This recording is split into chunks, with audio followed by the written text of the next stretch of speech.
इतना मज़ा आया मुझे। जब कोई चीज़ सही लगती है तो उसमें मैं पार्टिसिपेट करती हूँ। ऐसे ऐसे लोग हैं जिनको ड्रामों का सर और पैर नहीं पता, मगर वो भी डिस्कस करते हैं। अवार्ड्स जो मिल रहे हैं वो मेरिट पे मिल रहे हैं। इस वक्त हमारे साथ मौजूद हैं रेड कारपेट पर फीफी हारून। जैसे हम अभी बात ही कर रहे थे ऑफ द रिकॉर्ड भी के मतलब फीफी से किसी भी किस्म की बात की जा सकती है, कोई भी तज्जिया लिया जा सकता है। तो हम फीफी से ज़रा बात करके जानते हैं। फीफी, मुझे ये बताइएगा, क्या ड्रामा है का जब कॉन्सेप्ट आपको पता चला, आपने सुना, क्या समझ में आया कि ये क्या हो रहा है? आई थिंक क्या ड्रामा है इज़ अ यूनिक कॉन्सेप्ट। बाहर भी किसी मुल्क में ये कॉन्सेप्ट इस्तेमाल नहीं किया गया है। तो एक नई चीज़ है, तो जब नई चीज़ आती है तो उस पर तंज भी होता है, उस पर क्रिटिसिज्म भी होती है। ये लोग अलग अलग की चीज़ें कहते हैं। मैंने मुकर्रम को ये कहा था कि मैं इसे इसीलिए सपोर्ट करती हूँ। एक तो मैं देखती हूँ, बड़े शौक़ से देखती हूँ, और मैं इसीलिए सपोर्ट करती हूँ कि जो लोग इसमें जज के तौर पे आते हैं वो मंझे हुए खिलाड़ी हैं, वो हमारे इंडस्ट्री के सीनियर लोग हैं।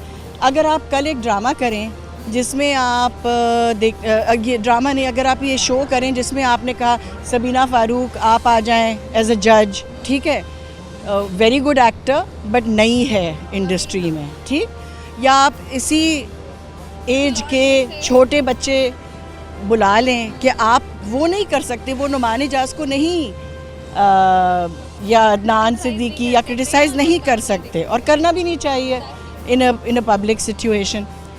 तो इसमें ये बात है कि सीनियर लोग हैं, या तो वो खुद बहुत अच्छे एक्टर्स हैं या उनकी एक्सपीरियंस इतनी है। ये मतलब all of this people, Marina, Rubina Ashraf, Nadia, शुरू में अतीका थी हमारे, they all people who understand the industry and can know how to comment. Direction भी की हुई है, तो फिर क्या प्रॉब्लम है? जैसे हमने बात की ना, फिर क्या प्रॉब्लम, मतलब क्या ड्रामा है लेकिन हमने फिर भी ये भी देखा है कि लोगों ने काफ़ी तनकीद का निशाना बनाया। कभी ऐसा होता है कि कोई चीज़ हो जाती है तो उसके क्लिप्स जो है वो वायरल हो जाते हैं कि ये ऐसे नहीं करना चाहिए, इस एक्टर ने या इस एक्ट्रेस ने अपना करियर देखे, इस तरह की बहुत ही स्ट्रेट बातें होती हैं। इसको कैसे देखती हैं कि मतलब क्रिटिसाइज़ किया जाना सही बात है जैसे आप बात कर रही हैं, लेकिन इस तरह टारगेट किया जाना, इसको कैसे देखती हैं? देखिए, मैंने पूरी उम्र एज ए क्रिटिक गुजारी है। मेरा काम जो है एज ए जर्नलिस्ट क्रिटिक करना है, मगर क्योंकि मेरा काम क्रिटिक करना है, मैंने I have a masters in visual anthropology film and television के ऊपर। तो ये नहीं है कि मैं सीखा है मैंने क्राफ्ट, और आज भी मैं सिनेमाटोग्राफी पे मैंने अभी एक वर्कशॉप आई वो पार्टिसिपेटेड इन दैट। मैं स्टूडेंट बन जाती हूँ फिर से, ठीक।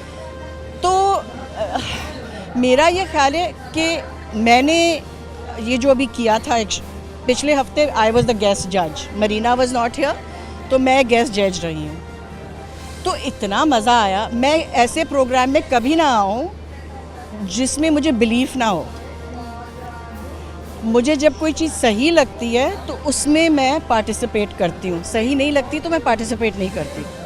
तो आजकल तो हमारा इस तरह से हो रहा है कि इतने शोज़ हैं जिसमें ये चीज़ें डिस्कस होती हैं। ऐसे ऐसे लोग हैं जिनको ड्रामों का सर और पैर नहीं पता, मगर वो भी डिस्कस करते हैं, ठीक है। या कोई और भी हैं जो अलग से उन्हें पैसे भी मिलते हैं फॉर पोस्ट, फिर उसके बाद वो, तो हर चीज़ किस्म का कॉन्फ्लिक्ट होता है। सो आई फील दैट इसमें तो ये तो हमारे सीनियर आर्टिस्ट हैं। तो मतलब जैसे हमने बात की, अब हम देखते हैं पूरा एक साल हो गया, मतलब जब ये स्टार्ट किया गया था, कॉन्सेप्ट लाया गया था, यूनिक कॉन्सेप्ट था, किसी को पता नहीं था। अब हम देख रहे हैं आहिस्ता आहिस्ता ग्रोथ हो रही है, तमाम तनकीदें बर्दाश्त करने के बाद भी स्टेबल हो रहा है। खुशी होती है कि अपने दोस्त हैं, अपने कलीग्स हैं, मतलब वो लोग अच्छा काम कर रहे हैं, अपने दोस्त हैं, अपने कॉलीग्स हैं, मगर अवार्ड्स जो मिल रहे हैं वो मेरिट पे मिल रहे हैं, ठीक। दूसरी बात यह है कि बहुत से ऐसे अवार्ड हैं जो कैटेगरीज ही नहीं हैं दूसरे अवार्ड्स में। तो सिनेमाटोग्राफी की कैटेगरी मैंने सुना है, और उसके अलावा डीओपी की है, ये सारी चीज़ें हैं।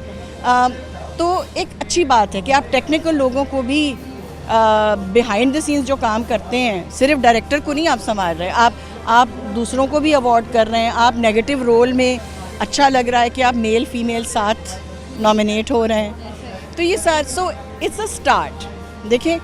और आई फील वेरी हैप्पी कि ये नापा पे हो रहा है, क्योंकि नापा ऐसी जगह है जिन्होंने जहाँ से ये लोग निकले हैं, जो यंग क्रॉप जो है, ठीक है ना, वो यहाँ आए भी हैं और यहाँ से सीखा भी है और अब यहीं आके अवार्ड भी रिसीव कर रहे हैं। तो बड़ी सही जगह पे पाकिस्तान की इंडस्ट्री के लिए इस किस्म की चीज़ बहुत ज़रूरी है।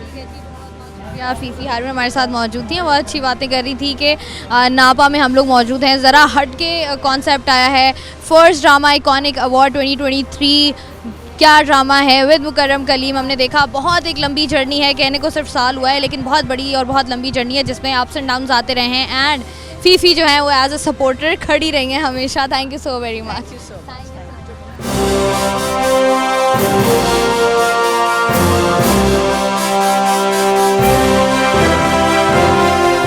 इस वक्त रेड कारपेट पर मेरे साथ मौजूद, हम काफ़ी देर से जो है वो रेड कारपेट पर मौजूद है और अगर बात की जा रही है क्या ड्रामा है with Mukarram Kaleem, and finally Mukarram Kaleem is with us. अस्सलाम वालेकुम अस्सलाम। Not tired? ओहो मत पूछें, आज क्या हुआ है, आज वाकई क्या ड्रामा हो गया है। क्या ड्रामा है? अच्छा मुझे बताएं मुकर्रम, जब आइडिया आया आपको एक्सपेक्ट किया था कि इतना बड़ा बन जाएगा? नहीं, ये बिल्कुल नहीं सोचा था कि इतना बड़ा बनेगा, और मैंने ये नहीं सोचा था, ये तो मैं आपको बाद में बातें बताऊंगा, लेकिन जो स्पेशल बात बतानी है, मेरे साथ साकिब समीर खड़े हैं, ये मेरे सीनियर थे नापा में, और माशाल्लाह जब मैं इनकी परफॉर्मेंसेस देखता हूँ मुख्तलिफ ड्रामों में तो मुझे पता चलता है कि क्या कमाल की इनकी रेंज है, क्या कमाल का क्राफ्ट है। और आप क्योंकि शो देख रहे होंगे और आपको जब ये इमोशनल हो गए थे बीच में नापा का तस्करा करते हुए, ज़िया साहब का तस्करा करते हुए, और वो बड़ी एक मूवमेंट थी हम लोगों के लिए कि मैंने बड़ी मुश्किल से अपने आप को संभाला, इन्होंने अपने आप को संभाला कि ज़िया साहब हमारे लिए क्या थे, उन्होंने किस तरह से हमें क्लास में खड़े होकर कहते थे बरखुदार डिक्शन ऐसे नहीं ऐसे बोलना है, आपने हमें खड़ा होना सिखाया, हमें बात करना सिखाया। तो ये जो नापा में पढ़ चुके हैं वही इस इमोशन को जान सकते हैं। और साकिब जब इमोशनल हुए मैंने बड़ी मुश्किल से कंट्रोल किया और अभी भी बड़ी मुश्किल से कंट्रोल कर रहा हूँ, और ये मेरी बड़ी प्राउड मूवमेंट है कि मैं ज़िंदगी में यहाँ तक पहुँचा कि मैं इंस्टीट्यूट को किसी किस्म का ट्रिब्यूट दे सकूँ, और जो इस इंस्टीट्यूट से फ़ारिग तहसील तालिब इल्म हैं उनको ट्रिब्यूट दे सकूँ, क्योंकि ये मोस्ट डिज़र्विंग है, क्योंकि इनसे अच्छा परफॉर्मर मैंने कहीं नहीं देखा। क्या परफॉर्मेंसेस थी, अगर आपको यकीन नहीं आता तो जाके आप रज़िया देखिए, काबली पलाव देखिए, जीवन नगर देखिए, झोंक सरकार देखिए, उन सब में आपको नापा के बेतहाशा स्टूडेंट्स नजर आएंगे, और one of the finest we have. क्या कहेंगे साकिब आप? बस सब कुछ कह दिया आपने। यही सारी बातें थी कि जब हम नेपा में आए थे हमें पता ही नहीं था स्क्रिप्ट क्या होता है, करैक्टर क्या होता है, एक्टिंग, यहीं से सब कुछ सीखा जितना भी सीखा। और वो जाहिर बात है स्ट्रगल तो सबकी अपनी अपनी होती है, लेकिन जो पहली चीज़ होती है वो हमेशा याद रहती है। तो वो मतलब मेरे पास तो फिर वही बात कि मेरे पास पैसे भी नहीं थे यहाँ पढ़ने के लिए, तो वो ज़िया साहब ने, ऐसे बहुत सारे स्टूडेंट्स हैं जिनके पास पैसे भी नहीं थे। मैं आपको एक इंटरेस्टिंग वाक़या सुनाता हूँ। ज़िया साहब की वजह से पढ़ मेरे ये जो पीछे आपको कॉरिडोर नज़र आ रहा है, सना अस्करी हमारी बहुत अच्छी दोस्त हैं। अच्छा, सो पॉकेट मनी नहीं मिलता था, वो बैठी एक कोल्ड ड्रिंक पी रही थी और बड़ी गर्मी थी, और मैं उनके पास बैठ गया, मैंने कहा सना मुझे 2 सिप दे दो, और सना अस्करी ने मुझे वो 2 सिप कोल्ड ड्रिंक के नहीं दिए, और मैंने दिल ही दिल में उनको बहुत खराफात सुनाई और 1-2 दिन लड़ाई भी की। यानी एक कोल्ड ड्रिंक के लिए हम लड़ते थे जब हम पढ़ते थे इधर, तो ऐसा भी हमने टाइम देखा। नहीं मिले थे, और एक ये वक्त है कि जब अब अपना शो कर रहे हैं मुकर्रम कलीम।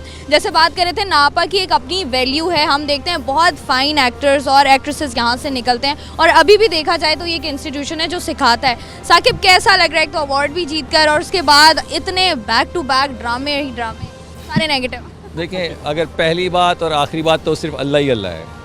मेहनत सभी करते हैं, लेकिन अगर किसी का काम थोड़ा सा ज़्यादा बेहतर होता है तो उसमें फिर वो अल्लाह ही होता है, क्योंकि सब अपनी तरफ से मेहनत करते हैं।